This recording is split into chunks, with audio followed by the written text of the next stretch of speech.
सर्वप्रथम सरबरे सर आणि भुजनी मॅडम यांचं मनापासून धन्यवाद करते आणि त्यांच्या टीमचा सुद्धा। मी 2020 ला मला अटॅक आला होता, त्यानंतर मी सरांकडे गेली। तिथे गेल्यानंतर माझी ट्रीटमेंट झाली। मला अटॅक आला होता, त्यांनी मला एंजिओग्राफी प्लास्टिक सर्जरी केली। त्याच्यानंतर 1.5 वर्षांनी परत त्याच ठिकाणी आला, तर खूप घाबरली होती। नंतर कुठे जावं, मग सरबरे मॅडम मला माहित झालं की टीव्हीवर आम्ही यांचा प्रोग्राम पाहत होतो, तर मला माहित झालं तर माधवबाग मध्ये गेली। मी खूप घाबरलेली होती, माझी बीपी सुद्धा खूप वाढलेली होती, 200 पर्यंत गेली होती।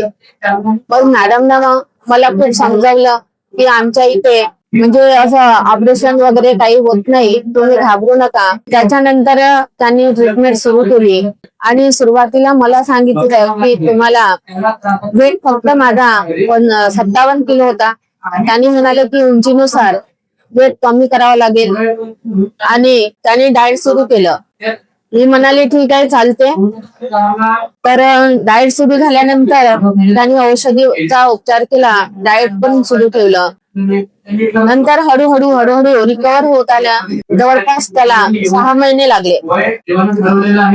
मग बीपी पण कंट्रोल मध्ये आली आणि सर्व ब्लॉकेज त्यांनी 100% गॅरंटी दिली होती की आम्ही बिना ऑपरेशन करता आम्ही ब्लॉकेज कमी करू आणि हार्ट पण सुरक्षित ठेवू। त्याच्यानंतर मला खूप रिलॅक्स वाटलं आणि आता औषधी वगैरे त्यांच्या सुरू आहे आणि मी पूर्णपणे स्वस्थ आहे। मी तर सांगते की सर्वांनी माधवबागकडे वळावं, जसं मला अनुभव आलेला आहे आणि माझी बिमारी ठीक झालेली आहे, तसंच मी सर्वांना सांगू इच्छिते की त्यांनी माधवबागकडे वळावं, अशी मी सर्वांना विनंती करते। धन्यवाद पूर्ण माधवबागचं आणि त्यांच्या संपूर्ण टीमला मी शुभेच्छा देतो।